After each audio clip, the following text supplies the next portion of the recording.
Are things going well financially? You got a good job, you're making some good money, just bought yourself a nice new house, and now, what do you need? You need a car. But what's really important when you're looking for a car, or even clothing or whatever, it's how people perceive you when you're wearing the car, and the clothing, of course.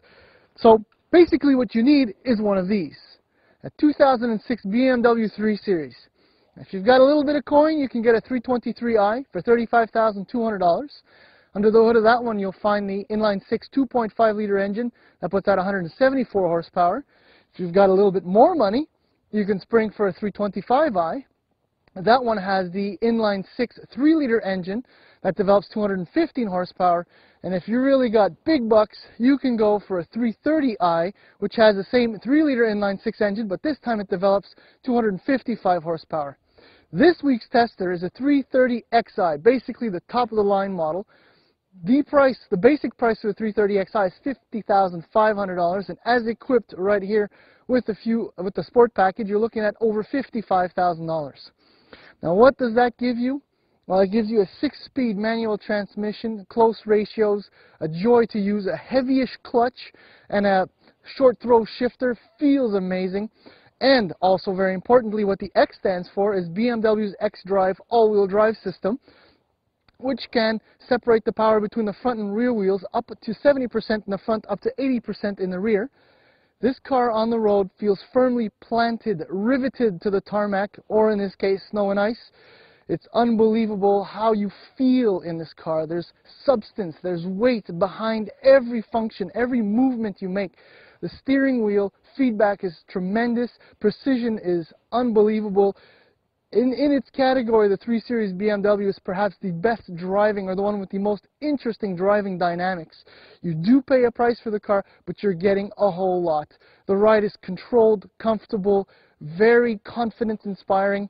Nothing can slow you down in this car other maybe than a cement wall or an 18-wheeler on the highway.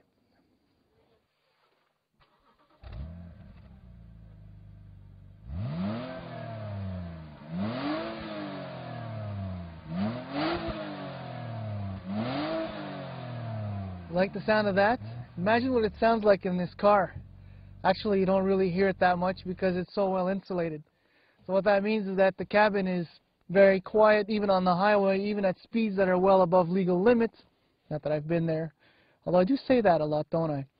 Anyhow, cabin of a BMW, they can't do no wrong. I don't know. Materials are beautiful, fit and finish is nice. The arrangement between the lighter gray, the black, and the faux aluminum in the middle, all the titanium, all those metal trims, looks great. One of my favorite things on the car is the steering wheel. It's got awesome grip. The feel is good. Again, the feedback, like I've mentioned, is amazing. Start-stop button is a nice touch, although, honestly, it's starting to get a little bit old because now just about everybody has that in their car. It doesn't really matter. It still does a great job. What I do like, really, are the seats. The BMW seats are great. And this car actually has those sported seats with the adjustments for the lateral support and the lumbar support. So what that means is hours of comfortable, easy cruising. Feels amazing. You're really in a little pocket and you're not going anywhere. Shifter, as I've mentioned, is a little bit notchy, but it's heavy, but it's part of that driving pleasure, the whole package. The rear seat is a little bit cramped, typical to the 3 Series of BMW, but I mean, I've mentioned it before, and I'm going to repeat it. This is for the driver. I don't care what's going on in the back seat. I'm going that way, and I'm looking that way. That's it. Radio and HVAC controls, well, perhaps a little bit complex, but it's got to look the part to be in a car like this. Once you get used to the positioning of all the radio and the audio controls, it's fairly simple. As far as the HVAC, well, it's 2 knobs for the 2 zones for the climate controls. Otherwise, it's beautifully well put together, well finished. I'm going to Arizona. Bye-bye. For 2006, the 3 Series BMW now comes to us completely redesigned. This is certainly not the first time since its introduction just about 30-some-odd years ago. This redesign, though, I must say, is absolute gem. I really, really love the edgy styling of the car. It looks more aggressive, more in control of the road. It's really a complete package as far as a luxury car or an entry-level luxury car.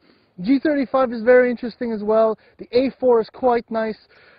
The Acura TL is also a very interesting choice, but really for me, if you love driving the ultimate driving machine, nothing really comes that close to the 3 Series BMW. And the beauty, if you like the package and the size, well, you can option out this car with a 6-speed automatic Steptronic transmission. You can go all the way up to $65,000. So 3 Series BMW, wonderful car. Very interesting to own for those first 4 years with the complete maintenance included in the first 80,000 kilometers. However, where things get a little bit more complicated is once the warranty is up. BMW, like other German manufacturers, the luxury cars tend to have a few electrical glitches, a few problems, and while the key element here is fairly expensive maintenance and upkeep. So if you're buying one of these used, you know, the reviews are always good on these cars. I'm the first to blame when it comes to that. But when it's used, really consider that you're going to have to spend way more than you probably expect. If you have a budget of $30,000, well, figure $35,000 to really keep this car on the road. Otherwise, BMW 3 Series, numero uno.